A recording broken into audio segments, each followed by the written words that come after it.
आज से हम इतिहास का एक नया टॉपिक शुरू कर रहे हैं, जहाँ से नए सिरे से आप लोगों के सामने इतिहास की सारी जानकारी रखेंगे और आपको बताएंगे। कई सारे ऐसे छात्र हैं, विद्यार्थी हैं जो कमेंट करके कह रहे थे कि बीपीएससी की परीक्षा का एग्जाम का तैयारी कराएगा। तो मैं उनको बताना चाहूँगा कि आप जाके क्वेश्चन लौट के देख लीजिए और मेरा वीडियो देख लीजिए, जहाँ से क्वेश्चन भर भर के आया है। ठीक है, एक वीडियो से वहाँ पे आपको एक क्वेश्चन मिल जा रहा है, तो और क्या चाहिए। तो ये तब समझ में आता है जब एग्जाम में बंदा बैठता है कि क्वेश्चन कहाँ से आ रहा है और जो मैं बता रहा हूँ वो क्वेश्चन वहाँ पे आ रहा है कि नहीं आ रहा है। ठीक है, तो आपको समझ में आ जाएगा। लेकिन मैं नए सिरे से फिर से पढ़ाने जा रहा हूँ आप लोगों के लिए इतिहास, और इतिहास का पूरा सीरीज रखूंगा। साथ में कोशिश करूंगा 3 वीडियो प्रत्येक दिन आप लोगों के लिए रखूं और दूं, और नए बच्चों को अच्छे से तैयारी कराऊं। ठीक है, आपको बताना चाहेंगे 2025 में बहुत सारे वैकेंसी आने वाले हैं, और जो आ रखे हैं उसका एग्जाम है, जैसे बीएसएससी का है और एनटीपीसी का भी एग्जाम होने वाला है। एसएससी अपना कैलेंडर जारी कर चुका है, तो उसके अनुसार आपको पढ़ाई करना होगा।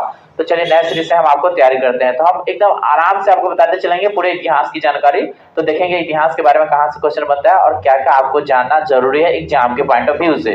ठीक है, तो देखिए सबसे पहले इतिहास की बात करते हैं। हम पूरा एकदम बेसिक से पढ़ाएंगे जहाँ से आपको समझ में आ जाए। ठीक है, इतिहास आपको पढ़ना है। इतिहास को अलग अलग काल खंडों में बांटा गया है। सबसे पहले हम इसके भारत के कुछ इतिहास के बारे में जानेंगे, फिर विश्व इतिहास के बारे में जानेंगे। ठीक है, इसके अलग अलग काल है, प्राचीन काल, मध्यकाल, आधुनिक काल।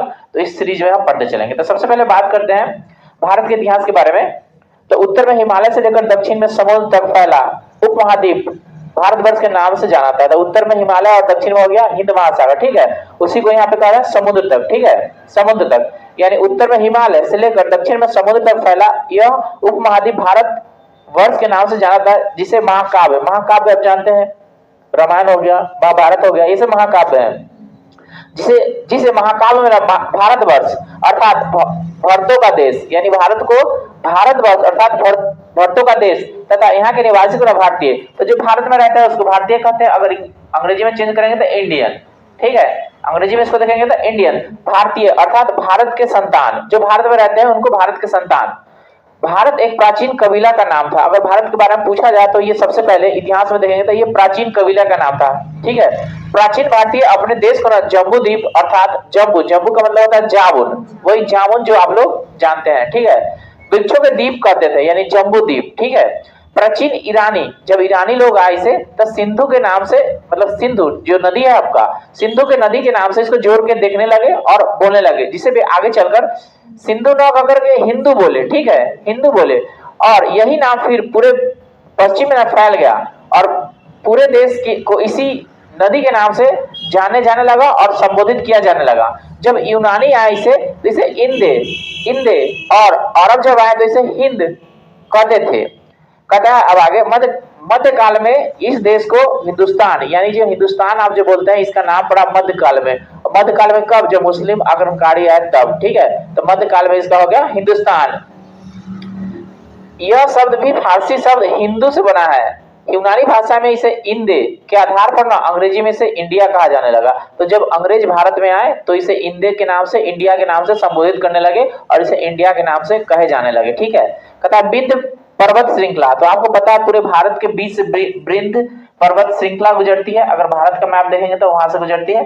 तो विंध्य पर्वत श्रृंखला है, यानी विंध्य पर्वत भारत को ना उत्तर और दक्षिण भागों में ना बांटती है, बीचों बीच। ठीक है, तो कहता है विंध्य की पर्वत श्रृंखला देश के ना उत्तर और दक्षिण 2 भागों में बांट दिया है। उत्तर में इंडो यूरोपियन परिवार, यानी जो उत्तर में है वो इंडियन यूरोपियन परिवार होगा, और जो दक्षिण में द्रविड़ परिवार की भाषा बोली जाती है। भाषा समझते अलग अलग प्रकार के। हमारे संविधान में 22 भाषा लिखा हुआ है। जब संविधान तैयार हुआ था तो 14 भाषा था, और धीरे धीरे उनमें विकास हुआ, बढ़ते गया। ठीक है, तो जब बीच से भाग अगर बांट दिया भारत को, तो भारत के उत्तर भारत और दक्षिण भारत, तो वही उत्तर भाषा में जो भाषा चलता है सो, और दक्षिण भारत में जो भाषा चलता है वो। तो दक्षिण में है द्रविड़ परिवार के और उत्तर में है इंडो यूरोपियन परिवार की भाषा बोली जाती है, अपनाई जाती है। ठीक है, कहता है भारत की जनसंख्या का निर्माण जिस प्रमुख नस्लों के लोगों से मिश्रण से हुआ वे इस प्रकार है। जैसे भारत में प्रोटो ऑस्ट्रेलियाइड, पोलियो मेडिटेरियन, काकेसाइड, न्यूग्राइड और मंगोलाइड, माने इस प्रजाति के लोग भारत में निवास करते हैं। ये अलग अलग प्रजाति है जिसके लोग भारत में निवास करते हैं। बात करते हैं भारत के इतिहास के अध्ययन के बारे में। तो भारत के इतिहास के अध्ययन की सुविधा के लिए 3 कालखंड में बांटा गया है। तो जो सबसे पहला है आपका प्राचीन भारत, तो हम प्राचीन भारत भी आपको पढ़ाएंगे। दूसरा आपका मध्यकालीन भारत, और तीसरा आपका आधुनिक भारत। तो मैंने आधुनिक भारत पहले भी पढ़ा रखा है, जब बीपीएससी का एग्जाम चल रहा था, जहां से मैंने पढ़ा था वहां से कई सारे क्वेश्चन आए, आप देख सकते हैं। तो हम अभी आपको प्राचीन भारत के बारे में बताएंगे और इसके बारे में जानने की कोशिश करेंगे। फिर हम मध्यकालीन भारत के बारे में आपको बताएंगे, ठीक है, और फिर आधुनिक भारत के बारे में बताएंगे। लेकिन इससे पहले मैं बताना चाहूंगा आज अभी इस वीडियो में क्या क्या और जानने वाले हैं। तो सबसे पहले मैं आपको तो प्राचीन भारत में प्राचीन भारतीय इतिहास देखेंगे, ऋग्वेद देखेंगे, यजुर्वेद, सामवेद, अथर्ववेद, और उसके बाद हम देखेंगे ब्राह्मण्य, आरण्य तथा उपनिषद। उसके बाद हम वेदांग सूत्र देखेंगे, उसके बाद पुराण देखेंगे, उसके बाद आपको हम बताएंगे जैन साहित्य के बारे में बताएंगे, विदेशियों का आगमन बताएंगे, जिसे चीनी के लेखक, यूनान के लेखक, अरबी लेखक। उसके बाद आपको अन्य लेखक के बारे में बताएंगे, जो अन्य लेखक जहां से हमको जानकारी मिलता है। उसके बाद पुरातत्व संबंधी साक्ष्य के बारे में बताएंगे, क्या क्या साक्ष्य है। और अगले वीडियो में हम देखेंगे प्रागैतिहासिक काल के बारे में पढ़ेंगे, ठीक है। तो चलिए हम आगे बढ़ते हैं। आपको बताना चाहेंगे ये जो कालक्रम है, ये जो कालक्रम मतलब इतिहास को जो बांटने की घटना स्टार्ट हुई, ये सबसे पहले कोशिश किया था जर्मनी के इतिहासकार, ठीक है। बता दें आपको, सबसे पहले इतिहास को 3 भागों में बांटने का जो श्रेय जाता है वो व्यक्ति हैं क्रिस्टोफर सेलियस, और ये जर्मनी के थे, ठीक है। अब बात करते हैं प्राचीन भारत की। प्राचीन भारत में आपको अभी हम पढ़ना चाहेंगे प्राचीन भारत प्राचीन भारत के बारे में जो हमको जानकारी मिलेगी उस सब आपके सामने रखेंगे एग्जाम के पॉइंट ऑफ व्यू से। देखिए प्राचीन भारत में हमको क्या पढ़ना है, प्राचीन भारत इतिहास से जानने का स्रोत क्या क्या है, ठीक है। तो देखिए कहता प्राचीन भारतीय इतिहास का स्रोत, तो प्राचीन भारत जानने का जो मुख्य स्रोत है वो आपका है धर्म ग्रंथ, ऐतिहासिक ग्रंथ, विदेशियों का विवरण और पुरातत्व संबंधी साक्ष्य। तो यहाँ से हमको प्राचीन भारत के बारे में जानकारी मिलता है। आपको पूछेगा प्राचीन भारत के जानने की जानकारी का स्रोत क्या है, तो 4 गो है। तो प्राचीन भारतीय इतिहास के विषय में जानकारी मुख्य 4 स्रोत से प्राप्त होते हैं। पहला है धर्म ग्रंथ, दूसरा ऐतिहासिक ग्रंथ, तीसरा है विदेशियों का विवरण, और चतुर्थ है पुरातत्व संबंधी साक्ष्य। तो इसमें से आपको कुछ जो ना समझ में आएगा हमसे पूछते चलिएगा, ठीक है। तो पहले हम बात करते हैं धर्म ग्रंथ की। अब धर्म जानते हैं हम लोग हिंदू है, ठीक है। तो भारत में अलग अलग धर्म के लोग रहते हैं, ठीक है। तो अगर आप धर्म ग्रंथ पढ़िए हुए, जैसे आपका धर्म ग्रंथ रामायण है, महाभारत है, गीता है ना धर्म ग्रंथ, तो उससे ना आपको यहाँ के बारे में जानकारी मिलेगा। यहाँ से जो प्राचीन इतिहास है, प्राचीन इतिहास के बारे में आप उससे जान सकते हैं यहाँ पे कैसे लोग रहते थे, किस तरह की समाज थी, सभ्यता थी, किस तरह की पेशाएं थी, ठीक है। तो हम बात करते हैं प्राचीन भारत के बारे में। देखिए कहता है धर्म ग्रंथ है ऐतिहासिक ग्रंथ से मिलने वाले महत्वपूर्ण जानकारी। देखिए भारत का सर्व प्राचीन ग्रंथ वेद है। क्या है? वेद। यहाँ से भी क्वेश्चन आएगा कि भारत का सबसे प्राचीन ग्रंथ कौन सा है, तो वेद है। अगर पूछेगा भारत का सबसे प्राचीन धर्म ग्रंथ कौन सा है, तो वेद, ठीक है, याद रखिए। जिसका नाम संकलन करता है, यानी संकलन करता मतलब लेखक जो लिखे हैं, उनका नाम महर्षि कृष्ण द्वैपायन वेद व्यास। तो परीक्षा में आपको पूछेगा कि वेद की रचना किसने किया था, तो वेद व्यास। इनका पूरा नाम है महर्षि कृष्ण द्वैपायन वेद व्यास को माना जाता है। वेद जो हमको वेद जो शिक्षा देती है वो कैसे शिक्षा देती है, वसुधैव कुटुंबकम की। हमें वसुधैव कुटुंबकम शब्द कहां से लिया गया, परीक्षा में पूछता है। वसुधैव कुटुंबकम शब्द कहां से लिया गया है, वेद से। आप लोगों को याद रहेगा ना, तो बोला कीजिए, थोड़ा थोड़ा एनर्जी भी आएगा, ठीक है। तो वेद से लिया गया है वसुधैव कुटुंबकम, ये वर्ड, ये शब्द, ठीक है, वेदों से लिया गया है। यानी कि वेद हमें शिक्षा देता है क्या चीज का, वसुधैव कुटुंबकम का, ठीक है। तो वेद वसुधैव कुटुंबकम का उपदेश देता है। भारतीय परंपरा वेदों के नित्य और अपौरुष मानती है। वेद 4 गो है। वेद क्या गो है, 4 गो। तो पहला है आपका ऋग्वेद। तो पूछेगा सबसे पुराना वेद कौन सा है, ऋग्वेद। उसके बाद आपका है यजुर्वेद, उसके बाद आपका सामवेद और अथर्ववेद। तो पूछेगा सबसे बाद का वेद कौन सा है, और बारी बारी से ही हम वेद के बारे में जानते चलेंगे। कोई भी कंफ्यूजन होगा आप पूछ लीजिएगा हमसे, ठीक है। देखिए ऋग्वेद के बारे में बात करते हैं, ठीक है। कहता है ये चारों वेद को न कहते हैं संहिता, चारों वेदों को। तो परीक्षा में क्वेश्चन आएगा कि ऋग्वेद, यजुर्वेद, सामवेद को सम्मिलित रूप से क्या कहा जाता है या किस नाम से जाना जाता है। यहाँ से 1 नंबर लाने में कोई दिक्कत है, ठीक है, संहिता बोलते हैं। क्या कहते हैं, संहिता। क्वेश्चन आ चुका है पीछे। अब हम जानते हैं ऋग्वेद के बारे में। देखिए अब बात कर ऋग्वेद की, ऋचाओं के क्रमबद्ध ज्ञान यानी लिखा हुआ, ठीक है। तो ऋचाओं के क्रमबद्ध ज्ञान के संग्रह को ऋग्वेद कहते हैं। क्या कहते हैं, हाँ, तो ऋचाओं के क्रमबद्ध ज्ञान के संग्रह को ऋग्वेद कहते हैं। यानी ऋग्वेद वो एक बुक है जिसमें ना ऋचाओं का संग्रह किया, संग्रह मतलब इकट्ठा करके रखा हुआ है, ठीक है, समझ गए। तो परीक्षा में पूछता है ऋचाओं के क्रमबद्ध ज्ञान को क्या कहते हैं, ऋग्वेद। घुमा पुरा कर जो भी क्वेश्चन पूछे ऐसे बनेगा। इसमें ना 10 मंडल है, ये भी पूछता है ऋग्वेद में मंडलों की संख्या कितना है, याद रहेगा। अब बोला भी कीजिए, सूक्त है 1028, 10,1028 और 10,462, ठीक है, इसको ना ध्यान में रखिए। ठीक है, 10 मंडल हो गया, 1028 सूक्त और 10,462 ऋचाएं। क्वेश्चन आ चुका है। ठीक है, अब पूछेगा मंडलों की संख्या कितना है? 10। ऋचाओं की संख्या कितना है? हाँ, तो याद रखिएगा परीक्षा में ना आता है। ठीक है, अब हम इसको बारे में जान लेते हैं। तो 10 मंडल हो गए, 1028 सूक्त हो गए। ठीक है, लेकिन जब आपको पूछेगा वाल खिल्ले पाठ के अनुसार, तब उसमें 11 हो जाएगा, तब उसमें 11 हो जाएगा। ठीक है, एवं 10,462 ऋचाएं है। परीक्षा में यहाँ से कोई भी क्वेश्चन आए, आप उसका जवाब दीजिए, मंडल का होगा, ऋचाएं का होगा। ठीक है, यहाँ से क्वेश्चन बनता है। अब बात करते हैं हम इस वेद की रचनाओं को पढ़ने वाले व्यक्ति को ना होत्री कहते हैं। ये भी क्वेश्चन पूछा जा चुका है। ऋग वेद को पढ़ने वाले व्यक्ति को किस नाम से जाना जाता है? होत्री। ठीक है, इस वेद से ना आर्य की राजनीतिक प्रणाली, इतिहास एवं ईश्वर की ना महिमा के बारे में जानकारी मिलता है। यानी भारत में सबसे पहले आपके वजह से वो आर्य लोग थे। क्या थे? आर्य लोग। तो अगर आर्य लोग के बारे में जानना है तो क्या पढ़िएगा? ऋग्वेद पढ़िएगा। ठीक है, तो आर्य लोग कैसे रहते थे, उसकी कैसी संस्कृति थी, कैसी कल्चर है, ये सब जानकारी आपको ऋग्वेद से मिलेगा। ठीक है, तो यहाँ पे क्वेश्चन पूछा है आर्य की राजनीतिक प्रणाली की जानकारी कहाँ से मिलती है? ऋग्वेद से। ठीक है, कथा विश्वामित्र द्वारा रचित ऋग्वेद के तीसरे मंडल में सूर्य देवता सावित्री को समर्पित प्रसिद्ध गायत्री मंत्र है। तो गायत्री मंत्र से 1000 बार क्वेश्चन पूछा जा चुका है और आपको क्वेश्चन आएगा। गायत्री मंत्र की रचना कौन किया है? विश्वामित्र। किसको समर्पित है गायत्री मंत्र? कितने मंडल में चर्चा है? तीसरे मंडल में। ठीक है, तो इसे आप ध्यान रखिए, यहाँ से क्वेश्चन बनता है। ठीक है, आपको इसको याद रखना है। गायत्री मंत्र जानते हैं ना? हाँ, तो गायत्री मंत्र की चर्चा किया गया तीसरे मंडल में। तीसरे मंडल में फिर से मैं बता दूं, विश्वामित्र द्वारा रचित ऋग्वेद के तीसरे मंडल में, यानी 10 मंडल है ना, जिसमें तीसरा मंडल किसको समर्पित है? सूर्य देवता। अब सूर्य देवता कौन है? सावित्री। तो परीक्षा में सावित्री लिख देते, ये ना समझिए कोई लड़की है, उस सूर्य देवता के बारे में बात कर रहे हैं। ठीक है, यानी पूछेगा कि ऋग्वेद के तीसरे मंडल का समर्पित किसके लिए है? सूर्य के लिए। ठीक है, और उसमें क्या लिखा गया है? लिखा गया क्या है? रिंग। हो गए इतना तक? ठीक, ठीक है, आगे बढ़िए। फिर से मैं कह देता हूँ, विश्वामित्र द्वारा रचित ऋग्वेद के तीसरे मंडल में सूर्य देवता सावित्री को समर्पित प्रसिद्ध गायत्री मंत्र है। ठीक है, तो गायत्री मंत्र की रचना किए थे विश्वामित्र। इसके 9वें मंडल में ना सोम देवता का उल्लेख है। अब वनस्पति का जो देवता होता है ना, वनस्पति माने की पेड़ पौधा, वो सोम देवता है। कौन है? तो सोम देवता के बारे में वर्णन है 9वें मंडल में। एकदम अभी पढ़ाना है, एकदम दिमाग में नोट कर लीजिए। ठीक है, एकदम कि एग्जाम में आएगा तो आपको वही जवाब देना है। 9वें मंडल में किसका वर्णन है? और तीसरे मंडल में? बस हो गए।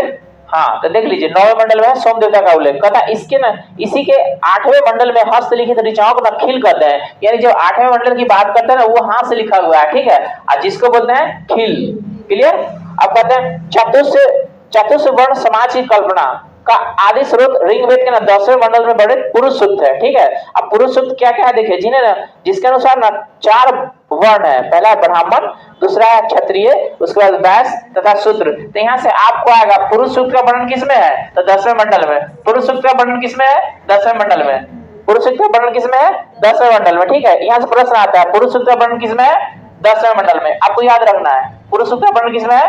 10वें मंडल में। ये प्रश्न पूछ चुका है पहले भी। ठीक है, तो आपको यहाँ से आपको थोड़ा जानकारी ले लेना है कि जो आपको बताया ना ब्राह्मण, क्षत्रिय, वैश्य और शूद्र, तो ये ना ब्रह्मा के ना अलग अलग शरीर के पार्ट से निकले थे। ठीक है, जैसे ब्रह्मा की बात करें तो ये क्षत्रिय की बात करें, जो ब्राह्मण है, ब्राह्मण अभी जो बताया ना, ब्राह्मण की बात करें तो ना इनका ना उत्पन्न हुआ ब्रह्मा के मुख से। और बात करें इसके क्षत्रिय की तो ये भुजा से, और बात करें वैश्य की तो जंघा से, और बात करें शूद्र की तो चरणों से। ठीक है, तो आपको थोड़ा सा ये जानकारी भी रखना है। अब बात करते हैं इसके आगे। धर्म शुद्ध 4 प्रमुख जातियों की स्थितियां, व्यवसायों, दायित्व, कर्तव्य तथा विशेषाधिकार में स्पष्ट विभेद बताता है। विभेद माने कि अंतर। ठीक है, अंतर कि जो 4 को वर्ण बताया ना कि कौन सा व्यक्ति क्या करेगा, कौन सा व्यक्ति को क्या दिया गया। ठीक है, तो ये बताता है। ठीक है, ऋग्वेद में कई परिच्छेदों में प्रयुक्त अधन्या शब्द का प्रयोग किया गया है। और परीक्षा पूछेगा अधन्या शब्द का मतलब क्या होता है? अधन्या शब्द का मतलब होता है न मारे जाने वाला पशु। ठीक है, यानी गाय। ठीक है, अधन्या शब्द का प्रयोग किया गया है गाय के लिए, लेकिन इसका मतलब क्या होता है? न मारे जाने वाले पशु। ठीक है, तो न मारे जाने वाले पशु कौन है? गाय है। और जो इसको मारेगा ना तो उसमें मृत्यु दंड के बारे में बताया गया। ठीक है, समझ गए? तो आपको परीक्षा पूछेगा कि अधन्या शब्द का प्रयोग किसके लिए किया गया है? गाय के लिए। अधन्या शब्द का मतलब क्या होता है? न मारे जाने वाला पशु। ठीक है, यहाँ तक क्लियर है। अब हम ना आपको कुछ बात बता देते हैं ईस्वी और ईस्वी सन के बारे में। ठीक है, क्योंकि कभी कभी ना ये भी क्वेश्चन आपसे पूछ देता है। ठीक है, अब ईस्वी और ईस्वी सन क्या है थोड़ा सा समझ लेते हैं इसको, फिर आगे बढ़ते हैं। जैसे कि एक ना होता है बीसी, क्या होता है? बीसी, और एक होता है एडी। ठीक है, एक बीसी और एडी क्या है? देखिए आपको ना परीक्षा में कभी कभी इस पर दोनों का फुल फॉर्म पूछ लेगा। ठीक है, कि बीसी क्या होता है, एडी क्या होता है। तो एडी का मतलब होता है एनो डोमिनियन, क्या होता है? अब बीसी का मतलब होता है आपको बिफोर द, ऐसे इसको समझिए, in the year of the Lord Jesus Christ. ठीक है, कि यानी कि जब जो जीसस है ना उनका जन्म हो गया तब से जो समय की काउंट किया जाता है ना वो बीसी में आता है, और जब उनसे पहले की जो समय काउंट होता है वो एडी में आता है। किस में आता है? एडी में। तो बीसी को फिर से समझिए, before the birth of Jesus Christ. और जीसस क्रिस्ट जिसको यीशु मसीह के नाम से जानते हैं ना, ईसा मसीह। ठीक है, अब बात करते हैं एनो डोमिनियन की, एडी के बारे में। तो इसको ईसवी पूर्व बोलते हैं। ठीक है, एनो डोमिनियन ईसवी पूर्व। ठीक है, तो इन the year of Lord Jesus, समझ गए ना दोनों को। अब डिटेल्स के बारे में जान लेते हैं। कहता है वर्तमान में प्रचलित ग्रेगोरियन कैलेंडर, ईसाई कैलेंडर, जूलियस कैलेंडर, ईसाई धर्मगुरु ईसा मसीह के जन्म के वर्ष पर आधारित है। ईसा मसीह के जन्म के पहले के समय को ना ईसवी कहते हैं। क्या कहते हैं? यानी जब ईसा मसीह के जन्म नहीं हुआ तो हो गया ईसवी पूर्व। ईसा मसीह का जन्म नहीं हुआ तो ईसवी पूर्व। ईसा मसीह का जब जन्म नहीं हुआ तो क्या हो गया? ईसवी पूर्व। समझ में आया? ईसा मसीह का जन्म नहीं हुआ तब ईसवी पूर्व, और जब ईसा मसीह का जन्म हो जाएगा तब ईसवी सन। ईसवी सन। ठीक है, इस ईसा पूर्व में वर्षों की ना गिनती उल्टी होती थी। ईसा पूर्व में वर्षों की गिनती उल्टी होती थी। जैसे महात्मा बुद्ध का जन्म 563 ईस्वी पूर्व और उनकी देहांत 483 ईस्वी पूर्व। यानी इसी ईसा मसीह के जन्म के 563 वर्ष पूर्व माने कि पहले बुद्ध का जन्म हुआ, और 483 ईस्वी पूर्व पहले उनकी मृत्यु हो गई। समझ में आया? कहता ईसा मसीह की जन्म तिथि से आरंभ हुआ सन ईसवी सन कहलाता है। मतलब जब ईसा मसीह का जन्म हो गया तो वहां से ईसवी सन आ गया। क्या आ गया? ईसवी सन। इसके लिए संक्षेप में ना लिखा जाता है एडी। क्या लिखा जाता है? हाँ, कहता ईसवी को ना लैटिन भाषा में ना एडी लिखा जाता है। एडी यानी एनो डोमिनियन। ठीक है, एडी मतलब एनो डोमिनियन। तो परीक्षा में आएगा एडी का फुल फॉर्म क्या होता है? तो एनो डोमिनियन। और बीसी का before the birth of Jesus Christ.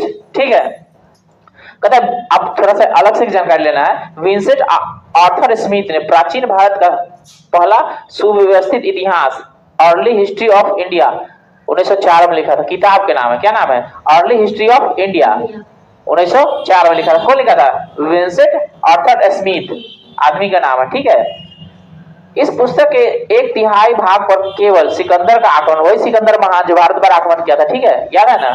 आगे बढ़ाएंगे। इसमें ना भारत को स्वेच्छाचारी शासन वाला देश कहा गया है, जिसे ना ब्रिटिश शासन की व्यवस्था से पहले कभी राजनीतिक एकता का अनुभव नहीं हुआ था। उन्हें लिखता है वस्तुतः भारतीय इतिहासकारों का सरोकार शासन के एकमात्र स्वरूप तानाशाही से ही है। ठीक है, तो आप थोड़ा सा विंसेंट स्मिथ के बारे में जान लीजिए और उनका किताब का क्या नाम है जान लीजिए, परीक्षा में आता है। ठीक है, अब बात करते हैं वामनावतार के 3 पगों के बारे में। मतलब वामनावतार एक विष्णु का अवतार है जिसने 3 पग में पूरे प्राचीन को ना नाप लिए थे। मतलब पूरे प्राचीन, पूरे धरती आकाश सबको नाप लिए थे। ठीक है, तो कहते हैं वामना अवतार के 3 पगों का आख्यान का प्राचीन स्रोत ऋग्वेद है। क्या है? यानी ऋग्वेद में ही इसके बारे में बताया गया है। समझ में आया? ऋग्वेद में ही ये बात लिखा गया है। किसके बारे में? वामना अवतार के बारे में। अगर वामना अवतार के बारे में आपको जानना है तो क्या पढ़िएगा? ऋग्वेद पढ़िएगा। ठीक है, इतना तो क्लियर।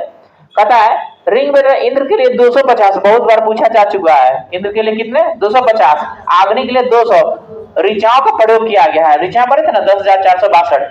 तो इसमें इंद्र भगवान के लिए और अग्नि भगवान के लिए अलग अलग ऋचा का व्यवस्था किया है। तो परीक्षा पूछता है कि इंद्र के लिए कितना ऋचा और अग्नि के लिए, यानी कि जो उसमें श्लोक लिखा है ना उनके लिए इतना लिखा हुआ है और उनके लिए इतना लिखा हुआ है। ठीक है, तो याद रखिए परीक्षा पूछता है। ठीक है, इंद्र के लिए 250 और अग्नि के लिए 200, याद रहेगा ना, भूलना ना जाइएगा।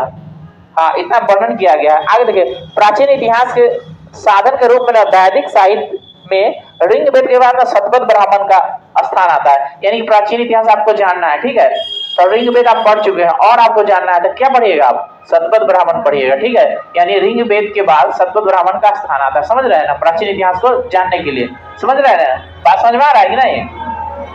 अब आपको बात करते हैं हम यजुर्वेद के बारे में। ये रिंग वेद की कहानी थी जो मैंने आपके सामने रखा, जहां से क्वेश्चन बनता है आपको बताया। अब बात करते हैं यजुर्वेद के बारे में। देखिए यजुर्वेद से आपको क्या क्या प्रश्न बनेगा और क्या पूछा जाता है। तो यजुर्वेद का ना प्रयोग किया जाता है जब आप पूजा पाठ करते हैं ना, तो वहां पर जो मंत्र का उच्चारण करते हैं और वहां जो बलि देते हैं, इस सब के बारे में नियम कानून लिखा हुआ है यजुर्वेद में, ठीक है। तो देखिए इसमें क्या कहता है, स्वर पाठ के लिए मंत्र तथा बलि के समय अनुपालन के लिए नियमों का संकलन यजुर्वेद कहलाता है। इसके पाठकर्ता को अधर्व्यु कहते हैं। क्या कहते हैं? अधर्व्यु। उधर होत्री बोला था, इधर अधर्व्यु। तो कभी कभी ना पूछ देता है कि यजुर्वेद पढ़ने वाले को क्या कहते हैं? अधर्व्यु, याद रखिएगा। कहता यजुर्वेद में यज्ञों के नियम एवं विधि विधान का संकलन है। लिख दिया ना, यज्ञों का नियम। यज्ञ समझते हैं ना, यज्ञ कराते हैं, होता है ना यज्ञ। तो यज्ञ कराने का नियम होता है कि इतना बजे स्टार्ट होगा, इतना बजे खत्म होगा। आप देखते हैं ना अष्टजाम कहता है ना कि 8 पहर चलेगा, उससे भी ज्यादा वाला भी होता है, ठीक है। तो उसका नियम है कि इतना बजे चालू होगा, इतना बजे खत्म होगा, बीच में रुकेगा नहीं, दिया बुझाएगा नहीं, ये सब नियम है, ठीक है। तो ये सब नियम किसमें लिखा हुआ है? यजुर्वेद में, ठीक है। इसमें ना बलिदान विधि का भी वर्णन है। बलिदान समझ रहे हैं ना? हाँ, यह एक ऐसा वेद है जो गद और पद दोनों है। तो यहाँ से प्रश्न बार बार पूछा जा चुका है कि निम्नलिखित में से कौन सा वेद गद और पद दोनों है? गद और पद दोनों है, तो कौन सा है? याद रहेगा ना, इसमें गद भी है और पद भी है, यानी कथा भी है और कहानी भी है, ठीक है। यानी कविता भी है, ठीक है। अब इसके बाद देखते हैं, यहाँ से एक ही क्वेश्चन आता है कि गद निम्नलिखित में से किसे गद और पद दोनों निहित है? तो यजुर्वेद में, ठीक है। अब इसके बाद देखते हैं सामवेद के बारे में, ठीक है। कहता है साम का शाब्दिक अर्थ होता है गान। गान समझते हैं ना, ठीक है। इस वेद में मुख्य यज्ञों के अवसर पर गाए जाने वाले ऋचाओं यानी मंत्रों का संकलन है। इसमें ना पाठकर्ता को ना उद्रात्री, क्या कहते हैं? उद्रात्री कहते हैं। इसका ना संकलन ऋग्वेद में आधारित है। इसमें 1810 सूक्त है जो प्राय ऋग्वेद से लिए गए हैं। कहता है इसमें भारतीय संगीत का जनक, और यहाँ से प्रश्न पूछता है भारतीय संगीत का जनक कौन सा है? ठीक है, याद रहेगा ना, यहाँ से बहुत बार पूछा जा चुका है। भारतीय संगीत का जनक सामवेद। अब गड़बड़ा मत जाइएगा, साम का मतलब क्या होता है? साम का मतलब है गान। आप लोग कभी सुनाते नहीं है, ठीक है। तो साम का क्या अर्थ होता है? गान। साम का क्या अर्थ होता है? गान, ठीक है। भारतीय संगीत का जनक कौन सा है? याद रहेगा ना, बोलते नहीं है। कहता है यजुर्वेद तथा सामवेद में किसी भी विशिष्ट ऐतिहासिक घटनाओं का वर्णन नहीं है, माने कोई विशेष ऐतिहासिक घटना नहीं है इसमें लिखा हुआ, ठीक है। ये भी बात याद रखिएगा। किसमें? यजुर्वेद में और सामवेद में। तो यजुर्वेद जान गए बलि के लिए है, मंत्र का उच्चारण, और सामवेद में गान है, तो इसमें कोई ऐतिहासिक घटना नहीं रहेगा। जब परीक्षा में पूछेगा तो ध्यान रखिएगा। अब आप बात करते हैं अथर्ववेद के बारे में। तो सबसे बाद में जो लिखा गया वेद है अथर्ववेद है, सबसे बाद का अथर्ववेद। कहते हैं अथर्वा ऋषि द्वारा, व्यक्ति का नाम है, क्या नाम है? अथर्वा ऋषि द्वारा रचित इस वेद में ना 731 मंत्र तथा लगभग 6000 पद हैं। इसके कुछ मंत्र ऋग्वैदिक मंत्रों से भी प्राचीनतम है। कहता औषधियों का सबसे पहले अर्थ इसी में मिलता है। औषधियों मतलब जानते हैं दवा। हाँ, तो पूछेगा परीक्षा में कि औषधियों का उल्लेख निम्नलिखित किस वेद में है? अथर्ववेद में, ठीक है। सबसे बाद का वेद अथर्ववेद। कहता ऐतिहासिक दृष्टि से अथर्ववेद का महत्व इस बात में है कि इसमें ना सामान्यतः मनुष्यों के ना विचार समझ रहे कि लोगों का विचार अलग अलग होता है ना, विचार हो, अंधविश्वास हो का विवरण मिलता है। कहता पृथ्वी सूक्त अथर्ववेद का प्रतिनिधि सूक्त माना जाता है। इसमें ना मानव जीवन के ना सभी पक्ष जैसे गृह निर्माण, कृषि, उन्नति, व्यापार, मार्गों का गहन खोज, रोग निवारण, रोग मतलब इलाज, समन्वय, विवाह तथा प्रगति, प्रणय गीतों, राजभक्ति, राजाओं का चुनाव, बहुत से वनस्पतियों एवं औषधियों, साप, वशीकरण और प्रायश्चित, मातृभूमि, महात्म्य आदि का विवरण है। जादू टोना का भी वर्णन है। तो परीक्षा पूछता है कि जादू टोना का वर्णन किसने किया गया है? सबसे बाद का वेद कौन सा है? लिखे कौन है? अथर्वा ऋषि, ठीक है। शादी ब्याह के बारे में कौन में वर्णन है? झूठ सब इसी में है, झूठ कपट सब इसी में है, गृह निर्माण सब इसी में है, ठीक है। सबसे बाद का है, याद रहेगा ना, ठीक है। आगे देखिए, कहता है अथर्ववेद में परीक्षित को कुरुओं का राजा कहा गया है तथा कुरु देश की न समृद्धि का अच्छा चित्रण मिलता है। इसमें न सभा और समिति के प्रजापति की 2 पुत्रियां कहा गया है। अगले प्रश्न पूछता है प्रजापति की 2 पुत्रियां कौन है? अरे बोला करो। सभा और समिति। सभा और समिति, इसको क्या कहते हैं? प्रजापति की 2 पुत्रियां। तो तुम लोग बोला करो। इसमें ना सभा और समिति को ना प्रजापति की 2 पुत्रियां कहा गया है। कहता है वेदों की कोई भी वेदों की भी कई शाखाएं हैं जो वैदिक अध्ययन और व्याख्यान से जुड़े हैं, विभिन्न दृष्टिकोण का प्रतिनिधित्व करते हैं। जैसे साकर शाखा ऋग्वेद से जुड़ी हुई है, एकमात्र जीवित शाखा है, मतलब अभी वर्तमान में, ठीक है। यजुर्वेद को शुक्ल यजुर्वेद, कृष्ण यजुर्वेद को 2 शाखाओं में बांटा गया है, माध्यांतिक और कान्य शुक्ल यजुर्वेद अथवा वास ने संहिता की शाखा है। कृष्ण यजुर्वेद से जुड़ी शाखाएं हैं काठक, कौशिक, मैत्रेयनी और तैत्तिरीयनी, कौथुक, रामायणी और जैमिनी का भी तलवकार। सामवेद की शाखा है, अथर्ववेद वेद की शाखा शौनक और पैपलाद है। कहता है सबसे प्राचीन वेद ऋग्वेद और सबसे बाद का अथर्ववेद। तो जान ही गए, यहाँ से प्रश्न आता है। सबसे पहले कौन सा वेद आया था? ऋग्वेद। और सबसे बाद का, तो यहाँ से वेद के बारे में आप समझ गए। यहाँ से वेद के बारे में कोई क्वेश्चन आएगा आप लोग बना लीजिएगा, और कोई भी डाउट होगा तो क्लियर हो जाएगा, फिर नहीं होगा फिर पूछिएगा। अब हम आगे बताते हैं आपको ब्राह्मण्य और आरण्य और उपनिषद के बारे में, ठीक है। यानी जब ऋग्वेद का जान जाएंगे उसके बाद इसका स्थान होता है, ठीक है। कहता है संहिता का पश्चात ब्राह्मण्य, आरण्य तथा उपनिषदों का स्थान आता है। इसमें उत्तर वैदिक कालीन समाज एवं संस्कृति के विषय में जानकारी मिलती है। तो जब आपको उत्तर वैदिक बारे में जानना है तो क्या पढ़िएगा? ब्राह्मण्य पढ़िएगा, आरण्य पढ़िएगा, उपनिषद पढ़िएगा, ठीक है। तो आपको उत्तर वैदिक समाज के बारे में जानकारी मिलेगा। ब्राह्मण्य ग्रंथ वैदिक साहित्य की व्याख्या करने के लिए गद्य में लिखे गए हैं। किसी में?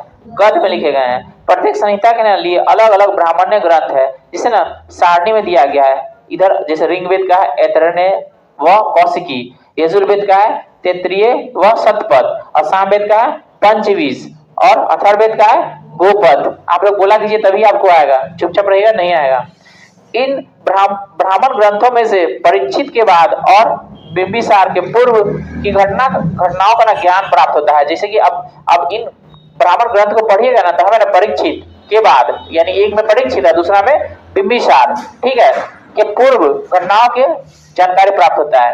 कहता है ऐतरेय में राजाभिषेक के नियम एवं कुछ प्राचीन राजाओं का नाम दिए गए हैं। कहता शतपथ में गंधार, शल्क, कैक्य, कुरु, पंचाल, कौशल, विदेह आदि राजाओं का उल्लेख मिलता है। यानी कि शतपथ ब्राह्मण जो लिखा गया उसमें इतना राजा के बारे में चर्चा किया गया, ठीक है। तो आपको पूछ सकता है, ठीक।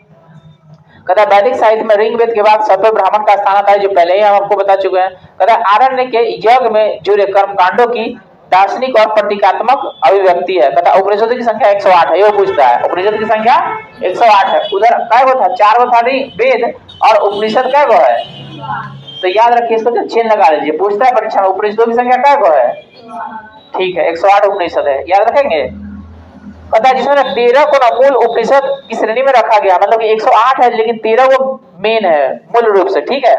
इसमें ना यज्ञों से जुड़े दार्शनिक विचार, शरीर, ब्राह्मण्य, आत्मा तथा ब्राह्मण की व्याख्या की गई है। आगे कहता है आपको स्त्री की सर्वाधिक गिरी हुई स्थिति ना मैत्रेय संहिता में है। तो यहाँ से आपको क्वेश्चन पूछेगा कि स्त्री की सबसे गिरी हुई स्थिति किसमें बताया गया है? मैत्रेय संहिता में। समझ रहा है ना? यानी स्त्रियों को ना एक दोस्त, मतलब पुरुष का ना एक दोस्त के रूप में जाना जाता है। जैसे कि जैसे दारू हुआ ना, तो समझिए स्त्री को ना मनोरंजन की वस्तु के रूप में जाना गया, ठीक है। और सबसे गिरी हुई स्थिति मतलब सबसे खराब स्थिति कहाँ है? मैत्रेय संहिता में। तो कहता है स्त्री की सर्वाधिक गिरी हुई स्थिति मैत्रेय संहिता में से प्राप्त होती है। मतलब ये पुस्तक पढ़ेगा तो आपको पता चलेगा, ठीक है। कहता है जिसमें जुआ और शराब की भांति ना स्त्री को ना पुरुषों का ना तीसरा दोष माना गया है। क्या माना गया है? तीसरा दोष। यानी दो दोस्त आप जान गए, एगो जुआ, एगो शराब, और तीसरा स्त्री, ठीक है। शतपथ ब्राह्मण में स्त्रियों को पुरुषों की अर्धांगिनी, देखो पुरुषों की अर्धांगिनी की बात कहा गया है? शतपथ ब्राह्मण में। अब मैत्रेय में गिरा हुआ स्थिति है उसका, ठीक है, एक दोष बताया गया। कहता है जावलोपनिषद में चारों आश्रम का उल्लेख है। 4 आश्रम समझ रहे हैं? बाल्य आश्रम ऐसा पढ़े थे ना, वृद्धाश्रम, युवावस्था। तो इसमें अलग अलग आश्रम है। पहले के लोगों को ना 100 साल का उम्र होता था, ठीक है।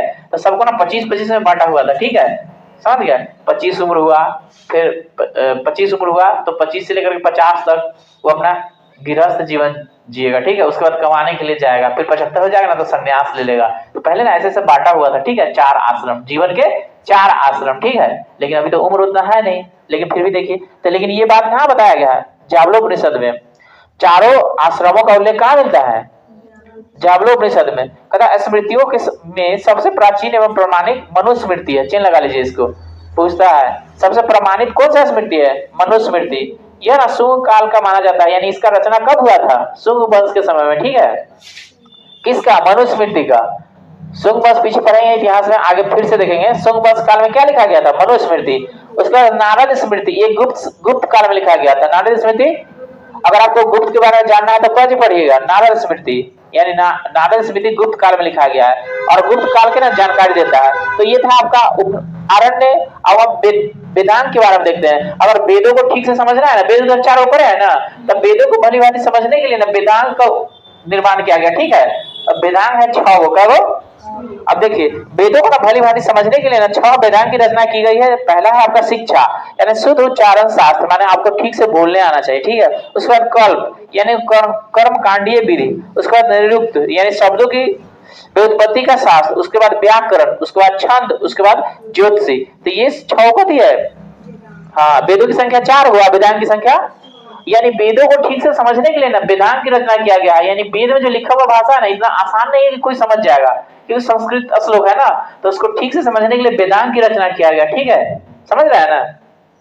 कहता है वैदिक साहित्य को अक्षुण्ण बनाए रखने के लिए सूत्र साहित्य का प्राण किया गया, जैसे सौत्र, गृह एवं धर्म सूत्रों के मध्य से हमें यज्ञ विधि, विधान, कर्मकांड तथा राजनीतिक विधि एवं व्यवहार से संबंधित महत्वपूर्ण बातें जान पाते हैं, उसकी ज्ञान हो पाती है। कहते हैं प्रमुख सूत्रकार में गौतम, बौद्ध, आप स्तंभ, वशिष्ठी आदि का नाम विशेष उल्लेखनीय है। कहता सूत्रों में ना गौतम धर्मसूत्र सबसे प्राचीन, इसको चेन लगा लीजिए, ठीक है। सूत्रों में सबसे प्राचीन कौन सा है? गौतम धर्मसूत्र। अब हम पढ़ेंगे पुराण के बारे में, ठीक है, ठीक है। तो पुराणों की संख्या ना 18 होता है वो, तब टोटल पुराण क्या हुआ? 18 गो, जिसमें हम अभी देखते चलेंगे कौन कौन जरूरी है आपका। अब पढ़ेंगे पुराण के बारे में। भारतीय ऐतिहासिक कथाओं का सबसे अच्छा क्रमबद्ध विवरण पुराणों में मिलता है। इसमें ना रचयिता लोमहर्ष अथवा इसके पुत्र उग्रश्रव माने जाते हैं, ठीक है।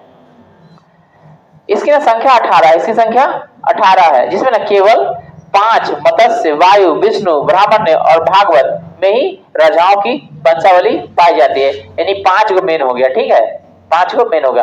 पुराणों में ना मत्स्य पुराण सबसे प्राचीन एवं प्रमाणिक है। तो सबसे प्राचीन कौन हो गया? मत्स्य पुराण। और सबसे प्रमाणिक, प्रमाणिक मतलब समझ रहे? प्रमाणिक, जिसका ना प्रमाण मिलता है, जिसका प्रमाण मिलता है, ठीक है। तो परीक्षा में पूछेगा आपको सबसे प्रमाणिक पुराण कौन सा है?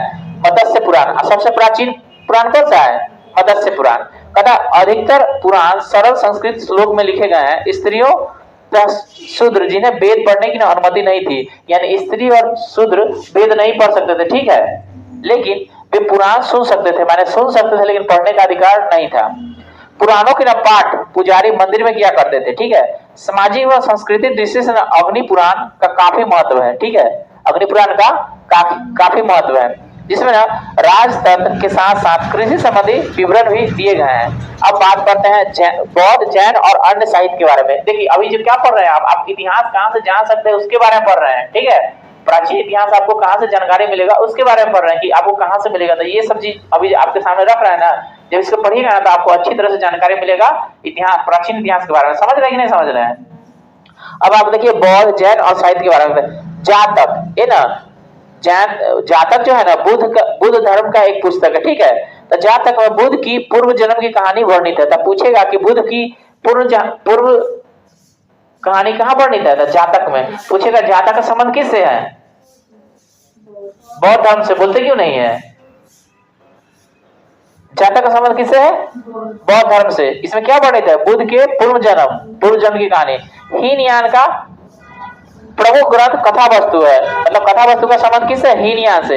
हीनयान, महायान दोनों बौद्ध धर्म का शाखा है, ठीक है, जिसमें ना महात्मा बुद्ध के जीवन चरित्र उन अनेक कथाओं के साथ वर्णित है कथा वस्तु में, ठीक है।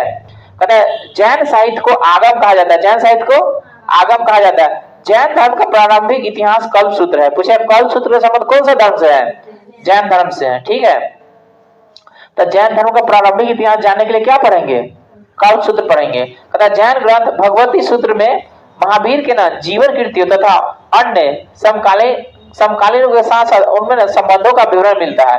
अब बात करते हैं अर्थशास्त्र के बारे में। अर्थशास्त्र के लेखक है चाणक्य, जिसका नाम है कौटिल्य, जिसका नाम है विष्णुगुप्त, और ये चंद्रगुप्त मौर्य के गुरु भी थे, ठीक है। तो ये किताब लिखे है अर्थशास्त्र। क्या लिखे है? तो परीक्षा पूछेगा अर्थशास्त्र के लेखक कौन है? नाम तीनों में से कोई रहते ना जान लेना, ठीक है। क्या नाम है? चाणक्य, कौटिल्य, आप विष्णुगुप्त। थोड़ा बोला करो, बोलती नहीं है, ठीक है। तो अर्थशास्त्र के लेखक कौन है? तो देखो अर्थशास्त्र यह ना 15 अधिकरणों में क्या और 180 प्रकरणों में विभाजित है। 15 अधिकरण 180 प्रकरण। जो परीक्षा पूछेगा आप बता दीजिए। अधिकरण पूछेगा अधिकरण बताइए, प्रकरण पूछेगा प्रकरण बुझाइए। जो अर्थशास्त्र है ना राजनीतिक पुस्तक है। क्या है? राजनीतिक, ठीक है। इसमें ना मौर्यकालीन इतिहास की जानकारी प्राप्त होती है। इसका ना अनुवाद किए थे शाम शास्त्री, यानी जब अर्थशास्त्र लिखा गया था ना तो इसका दूसरे भाषा में ट्रांसलेट किए थे, उसका नाम है शाम शास्त्री। परीक्षा में आगे तो बता दीजिएगा ना, ठीक है। एकदम आराम से पढ़िए, समझते चलिए, ठीक है। संस्कृत साहित्य में ऐतिहासिक घटनाओं का क्रमबद्ध लिखने का ना सर्वप्रथम प्रयास किए थे कलहन। कौन किए थे? अब ये संस्कृत में लिखेंगे, ठीक है। जो भी इतिहास का घटना हो रहा है उसको संस्कृत में लिखेंगे, लिखने का प्रयास करेंगे। कौन करेगा? कलहन, ठीक है। कलहन द्वारा रचित पुस्तक है राजतरंगिणी। क्या नाम है? राजतरंगिणी। इसको ना राजाओं की नदी बोलते हैं, ठीक है। इस ग्रंथ में ना 8 सर्ग है। क्या वो? 8 सर्ग है, जिन्हें तरंगों की संख्या दी गई है। इसके प्रारंभ से लेकर 12वीं सदी तक के कश्मीर के शासक की वर्णन मिलता है। तो पूछेगा राजतरंगिणी के लेखक कौन है? कलहन। राजतरंगिणी में हमको किसके बारे में जानकारी मिलता है? कश्मीर के राजाओं के बारे में। कश्मीर के राजाओं, हाँ, कश्मीर के राजाओं के बारे में जब राजतरंगिणी पढ़िएगा तो आपको कश्मीर के राजाओं के बारे में जानकारी मिलेगा। अब बात करते हैं अरबों की सिंध विजय। अरबों की सिंध विजय, इसका ना वृत्तांचल नाम लिखा है। किसमें? इसके ना लेखक है अली अहमद। कौन है? आइए ना बीपीएससी क्वेश्चन पीछे दिन पूछा हुआ था कि चचनामा का ट्रांसलेशन किसने किया था, ठीक है। हमको कमेंट करके सब बोल रहा था कि आप बीपीएससी वाला को पढ़ाइएगा। देखिए यहाँ से क्वेश्चन आया हुआ है।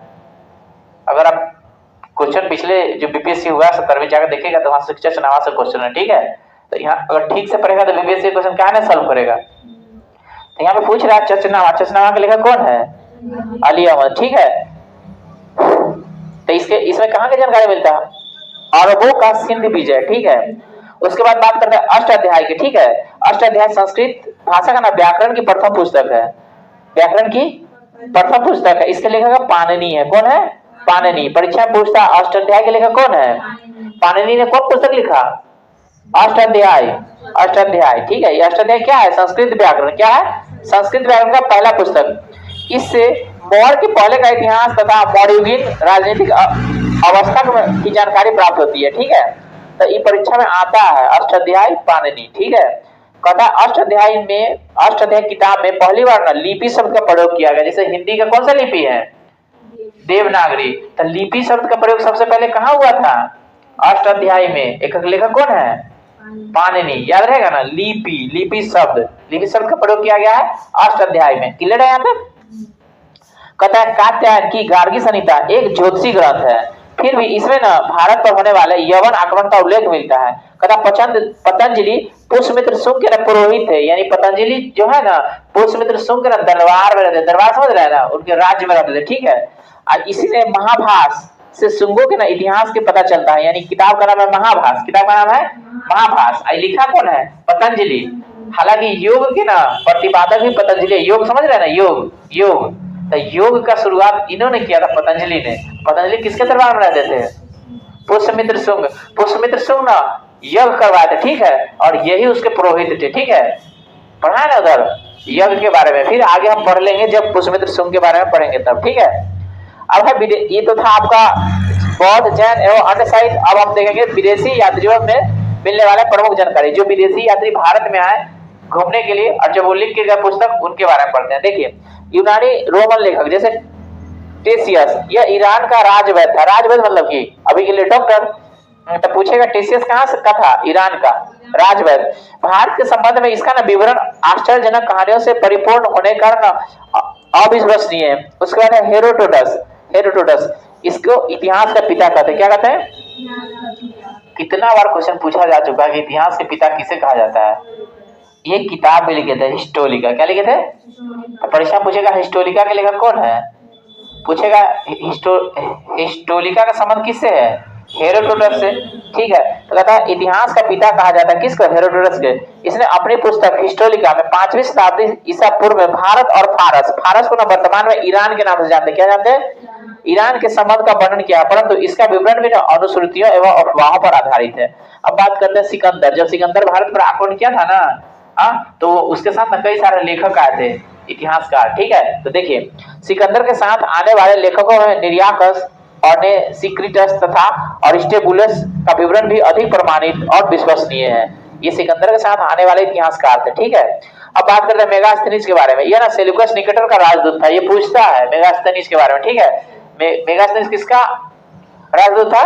सेल्यूकस निकेटर का। ठीक है, जो चंद्रगुप्त मौर्य के दरबार में आया था। ठीक है, चंद्रगुप्त मौर्य के दरबार में आया था। अपने पुस्तक इंडिका में मौर्य समाज की और संस्कृति के विषय में लिखा है। तो पूछेगा इंडिका के लेखक कौन है? मेगास्थनीज। इंडिका के लेखक? थोड़ा जोर से बोलिए, आवाज नहीं आता है।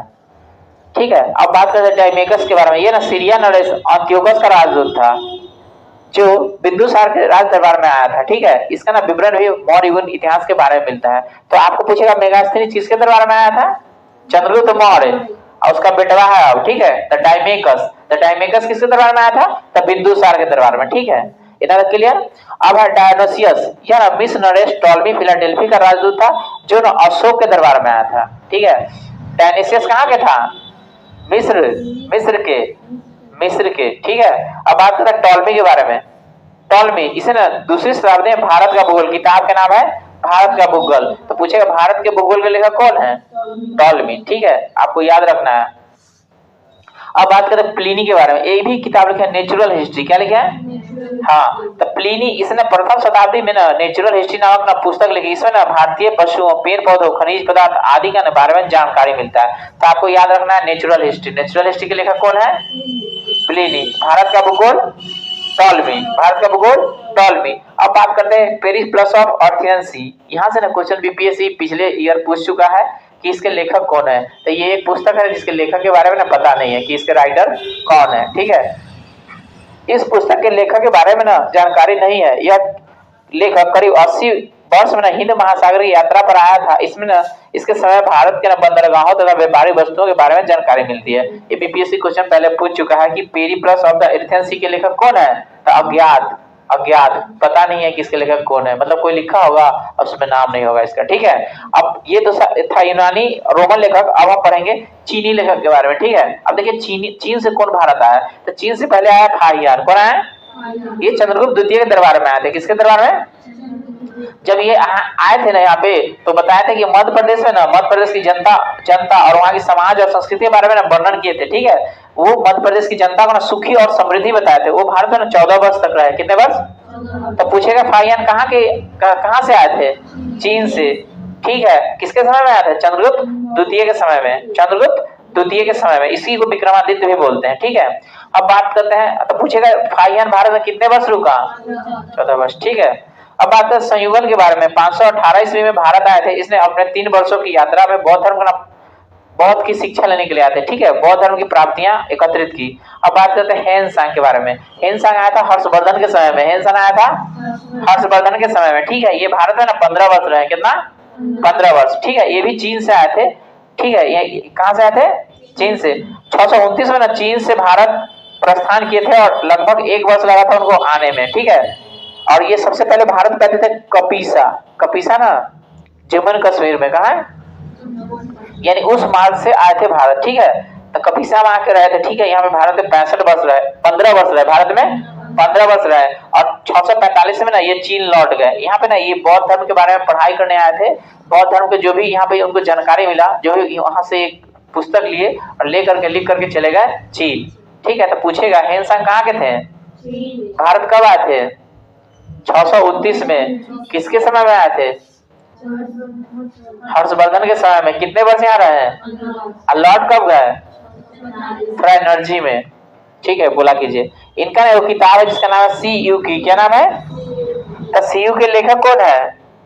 हैंसंग। हैंसंग शिव के लेखक कौन है? हैंसंग। इस किताब में ना 138 देश का ना विवरण मिलता है। कितना?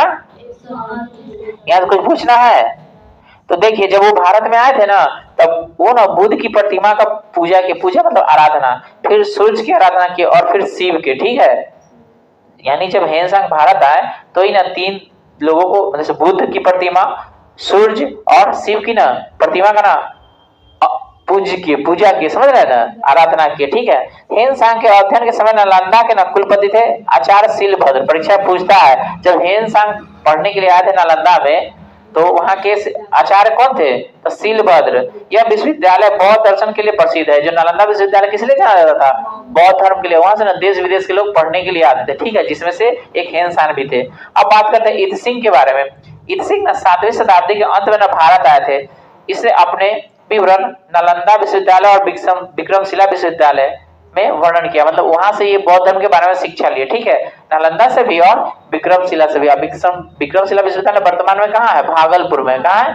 नालंदा तो अपने आप में वो जिला जानते हैं, ठीक है। अब बात करते हैं अरबी लेखक के बारे में। अरबी लेखक में सबसे महत्वपूर्ण है अल ब्रूनी। कौन है? अल ब्रूनी। ये ना मोहम्मद गजनी के साथ भारत आए थे, ठीक है, गजनी के साथ भारत आए थे, ठीक है, गजनी के साथ भारत आए थे। लेकिन कहां से आए थे? तुर्कमेनिस्तान से। कहां से आए थे? तुर्कमेनिस्तान से। तो देखिए, यह मोहम्मद गजनी के साथ भारत आए थे। अल ब्रूनी ख्वारिज्म यानी खीव, जिसको ना आधुनिक नाम है तुर्कमेनिस्तान का रहने वाला था, ठीक है। उनका एक किताब है किताबुल हिंद। क्या नाम है? इसको कहते हैं तहकीकाते हिंद। क्या कहते हैं? हिंदी वाले भारत की खोज। क्यों? भारत की खोज। तो ये पुस्तक लिखे थे, ठीक है, परीक्षा में पूछेगा। तहकीकाते हिंद के लेखक कौन है? अल ब्रूनी। अल ब्रूनी कहां से आए थे? अल ब्रूनी आए थे तुर्कमेनिस्तान से। कहां से आए थे? हाँ, तुर्कमेनिस्तान से आए थे। और यहाँ पे ना जो भारत में जो घटना चल रही है, धर्म, त्योहार, इस सब के बारे में ना ये वर्णन किए थे, ठीक है।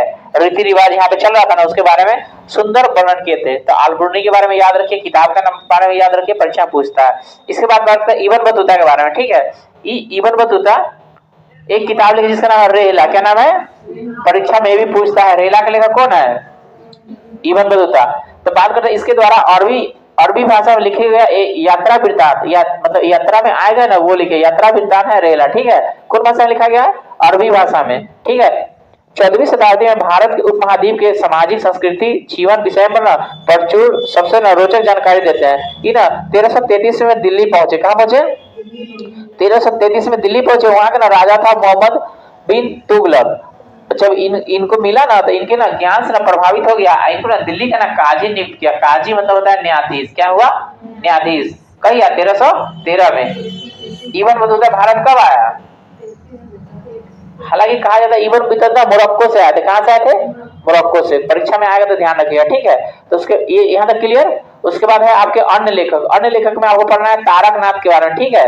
ये तिब्बत से आए थे। कहां से? और ये लिखे थे कंगियूर और तंगियूर, पुस्तक के नाम है, ठीक है। कंगियूर तथा तंगियूर को लिखा था तारकनाथ। कहां से आए थे? तिब्बत से। उसके बाद बात करते हैं मार्को पोलो को। ये इटली के नाविक थे। कहां के? इटली के, यानी इटालियन थे। इसको इतालवी भी बोलते हैं। क्या बोलते हैं? इतालवी, ठीक है। इनको बोलते हैं यात्रियों का राजकुमार भी, ठीक है, यात्रियों का राजकुमार भी, ठीक है। देखिए, मध्यकालीन यात्रियों का राजकुमार मतलब मध्यकालीन में आए थे, ठीक है, मध्यकालीन यात्रियों का राजकुमार, समझ रहे हैं। मार्को पोलो को मध्यकाल में आया था, ठीक है, मध्यकाल में, इसलिए इसको ये बोला जाता है, ठीक। अब आगे देखिए यहाँ पे क्या होता है। मार्को पोलो यहाँ भारत आया 13वीं शताब्दी में और पांड्य देश की यात्रा की है, ठीक है, और उन्होंने अपना विवरण लिखा, ठीक है। अब बात करते हैं हम पुरातत्व संबंधित साक्ष्य जो खोद के निकाला गया है, जिससे हमको इतिहास के बारे में जानकारी मिलता है। जैसे भारतीय पुरातत्व का पितामह कहा जाता है अलेक्जेंडर कनिंघम। कई बार एग्जाम में ये प्रश्न पूछा जा चुका है, ठीक है। भारतीय पुरातत्व का पितामह कौन है? Alexander Cunningham. 1400 ईस्वी में ना अभिलेख बुगाक को ये ना एशिया माइनर से मिला। कहां से? हाँ, यहाँ पे देवता वरुण, मित्र वरुण, इंद्र और नाथ से यानी अश्विनी कुमार के नाम मिले हैं, ठीक है। मध्य भारत में भागवत धर्म विकसित होने का प्रमाण यवन राजदूत हेलोडियस के देशनगर विदिशा गरुड़ स्तंभ से मिलता है, ठीक है। यहाँ पे जो लिखा हुआ है ना गरुड़ स्तंभ, इसको ध्यान में रखिएगा, ठीक है। उसका सर्वप्रथम भारतवर्ष का जिक्र हाथी गुफा अभिलेख में मिलता है, ठीक है। सर्वप्रथम भारतवर्ष कहाँ लिखा हुआ है? हाथी गुफा अभिलेख में, ठीक है। सर्वप्रथम दुर्भिक्षिणी की जानकारी देने वाला अभिलेख है सौगौरा। तो पूछेगा सौगौरा का संबंध किससे है, तो दुर्भिक्षिणी से। तो दुर्भिक्षिणी की जानकारी कौन देता है, सौगौरा अभिलेख। इस अभिलेख में संकट काल में उपयोग हेतु खाद्यान्न सुरक्षित रखने का भी उल्लेख है, जैसे कि अकाल पड़ गया तो खाना अन्न बना बचा करके तब ना खाइएगा, तो इसी में उसके बारे में वर्णन है। सर्वप्रथम भारत में आने वाले हून आक्रमण की जानकारी भीतरी स्तंभ लेख। तो पूछेगा कि हूनों का आक्रमण की जानकारी कहां से मिलता है, भीतरी स्तंभ लेख से, ठीक है। तो भीतरी स्तंभ लेख से जानकारी मिलता है हूनों का भारत पर आक्रमण के बारे में। सती प्रथा का पहला अभिलेख मिलता है एरन अभिलेख से। जितना भी एग्जाम हुआ ना जहाँ पे ये पूछा जाता है कि सती प्रथा की जानकारी कहां से मिलता है, एरन अभिलेख का संबंध कौन सा आ सकता है, तो भानुगुप्त से। तो ये यानी एरन अभिलेख में भानुगुप्त के बारे में जानकारी मिलता है, यानी सती प्रथा की पहला लिखित वर्णन है, ठीक है। यहाँ तक क्लियर। अब देखिए कहता है सातवाहन राजाओं का पूरा इतिहास उसके ना अभिलेखों पर आधारित है, यानी सातवाहन का जो राज चला था ना, जो उसका अभिलेख लिखा है उसी पर उसका इतिहास लिखा हुआ है, ठीक है। रेशम बुनकर की श्रेणियों की जानकारी मंदसौर अभिलेख से प्राप्त होता है कि रेशम बुनकर कैसे होते थे, क्या करते थे, सारी बात लिखा गया मंदसौर अभिलेख में। तो पूछेगा मंदसौर अभिलेख का संबंध किससे है, रेशम बुनकर की श्रेणियों से। कहता है कश्मीर नव कश्मीरी नव प्राचीनकालिक पुरास्थल बुर्ज होम। तो बुर्ज होम मतलब होता है गड्ढा वाला घर, क्या वाला, तो गड्ढा वाला घर है तो उसमें सीढ़ी होगा ना जी, तो सीढ़ी भी बना हुआ था, ठीक है। तो गड्ढा का घर यानी गड्ढा में घर, गड्ढा में घर। तो पूछेगा बुर्ज होम का संबंध किससे है, तो कश्मीर से, कश्मीर में।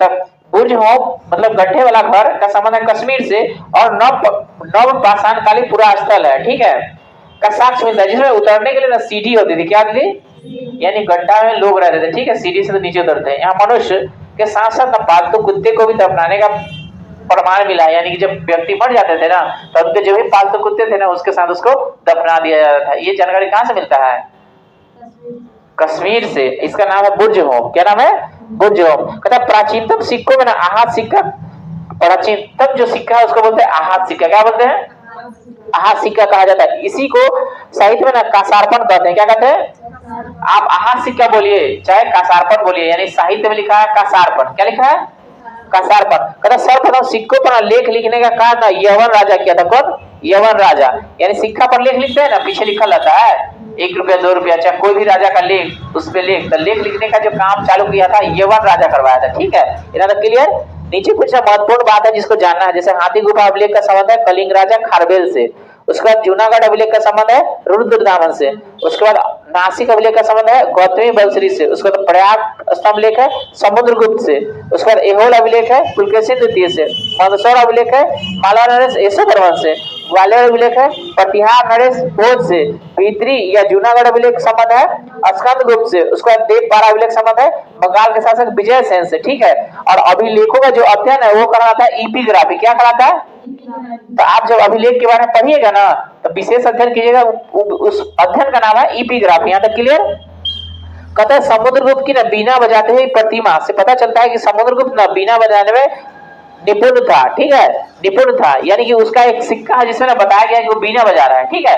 तो बीना बजा रहा है जिसका क्या था, संगीत का प्रेमी था, क्या था, संगीत का प्रेमी था। ऐसे आप जानते हैं सरस्वती माता बीना बजाती है, तो संगीत प्रेमी होने का पता किससे चलता है, तो समुद्रगुप्त के सिक्का पर, सिक्का समझ रहे हैं ना, सिक्का, तो उसमें ना बताया गया समुद्रगुप्त ना बीना बजा रहा है, ठीक है। आगे अरिकमेंडू जो पुडुचेरी के निकट है जहां से रोमन सिक्के मिले, यहाँ रोमन समझ रहे हैं, रोम के व्यक्ति भारत आया, यहाँ पे उसका सिक्का गिर गया, जब खुदाई हुआ तो पता चला कि ये रोम का सिक्का, कहाँ के, रोम के। सबसे पहले भारत के संबंध में बर्मा, अब बर्मा को कहते हैं स्वर्ण भूमि, क्या कहते हैं, इसके वर्तमान में नाम है म्यांमार, क्या नाम है, जगह राजधानी और नेपिता, ठीक है। उसके बाद मलाया, मलाया को कहते हैं स्वर्ण द्वीप, क्या कहते हैं, स्वर्ण द्वीप। उसके बाद कंबोडिया, इसको कहते हैं कंबोज, और जावा जिसको कहते हैं यवन द्वीप में स्थापित हुए थे। मतलब भारत में सबसे पहले संबंध मतलब व्यापार, समझ रही है, मतलब यहाँ से वहां व्यापार होता था, वहां से यहाँ व्यापार होता था, लोग आते जाते थे, ठीक है। इसी संबंध की बात कर रहा है। उत्तर भारत में के मंदिरों की कला को ना, शैली को ना नागर शैली कहती है, मंदिर समझ रहे हैं ना। तो उत्तर भारत में जो भी मंदिर बना है कौन कला में, नागर कला में, ठीक है। और दक्षिण भारत में द्रविड़, दक्षिण भारत में द्रविड़, यानी उत्तर में जितना है, हम लोग उत्तर भारत में रहते हैं ना, तो उत्तर भारत में जो भी मंदिर है ना ऐसे देखना, ऐसे खड़ा रहेगा, ठीक है। देखिए ना ऊपर से खड़ा रहता है इस तरह से, इस तरह से, इस तरह से ऊपर बहुत ऊंचा खड़ा रहता है, ठीक है, रहता है ना। तो ये जो कला मंदिर बनाने की कला है ना, इसे कहते हैं नागर। और दक्षिण भारत के द्रविड़। दक्षिण भारत के मंदिर देखिएगा ना, मंदिर बनेगा फिर छोटा होते जाएगा, छोटा होते जाएगा, छोटा होते जाएगा, ऊपर तक वो भी जाएगा। तो वहां जो मंदिर बनाने की कला है वो है द्रविड़। दक्षिण भारत में द्रविड़, ठीक है। और दोनों को मिला देगा ना तो हो जाएगा हाँ बेसर। तो उत्तर भारत में मंदिर बनाने की कला है नागर शैली और दक्षिण भारत में मंदिर बनाने की कला है द्रविड़ शैली। और दक्षिणा पथ के मंदिर के निर्माण को नागर और द्रविड़ दोनों शैलियों के प्रभाव पड़ा। इसको ना कहते हैं बेसर। क्या कहते हैं? बेसर। यानी दोनों कला को मिला दिया तो कैसन बन गया? बेसर। पंचायतन शब्द मंदिर रचना शैली से संबंधित है। एक हिंदू मंदिर तब पंचायतन शैली का कहा जाता है जब ना मुख्य चार मंदिर उसकी सहायक मंदिरों से घिरा हुआ है। पंचायतन मंदिर में मुख्य उदाहरण कंदरिया महादेव मंदिर जो खजुराहो में है, ब्रह्मेश्वर मंदिर जो भुवनेश्वर में है, उसका लक्ष्मण मंदिर जो खजुराहो में है, लिंगराज मंदिर जो भुवनेश्वर में है, दशावतार मंदिर जो देवगढ़ उत्तर प्रदेश में है और गोडेश्वर मंदिर जो महाराष्ट्र में है। तो पंचायतन कहने का क्या मतलब हो गया कि 5 गो मंदिर उसमें होगा। क्या गो? 5 गो। 5 गो मंदिर होगा। क्या गो? 5 गो। क्या गो मंदिर? 5 गो मंदिर होगा। तो 5 गो मंदिर से मिल करके 5 गो मंदिर से मिल करके तब वो बनेगा पंचायतन। मतलब एक मंदिर यहाँ हुआ, एक मंदिर यहाँ हुआ, एक मंदिर वहां हुआ, ऐसे करके 5 गो मंदिर बनाया रखता है, ठीक है। तो दक्षिण भारत में जाओगी ना तब मंदिर का ना एक समूह होता है जिसको कहते हैं पंचायतन, ठीक है। ऐसे ऐसे करके गॉबर बना रहता है। ये मेन मंदिर रहेगा जो ऊपर रहेगा, यहाँ से इसको बहुत बड़ा गेट लगल रहता है, ठीक है। ये हो गया पंचायतन मंदिर, मतलब 5 मंदिरों का समूह। 5 मंदिरों का समूह। ऐसे तुम लोग मोबाइल पे गूगल करके देख लेना, तुमको पूछेगा पंचायतन का मतलब क्या होता है, जहाँ पे एक साथ ना 5 मंदिर का समूह हो। एक साथ 5 मंदिर का समूह है, यानी मंदिर बनाने की एक कला है पंचायतन, ठीक है। तब कौन कौन मंदिर पंचायतन वाला हो? तो कंदरिया महादेव मंदिर जो खजुराहो में है पंचायतन है। ब्रह्मेश्वर मंदिर भुवनेश्वर में है। उसके बाद लक्ष्मण मंदिर खजुराहो में, लिंगराज मंदिर जो भुवनेश्वर में है। ये सब पंचायतन मंदिर का उदाहरण है, ठीक है। तो यहाँ तक क्लियर हो गया। आगे हम लोग देखेंगे प्रागैतिहासिक काल, जहाँ पे इसके बारे में डिटेल्स पढ़ेंगे, ठीक है।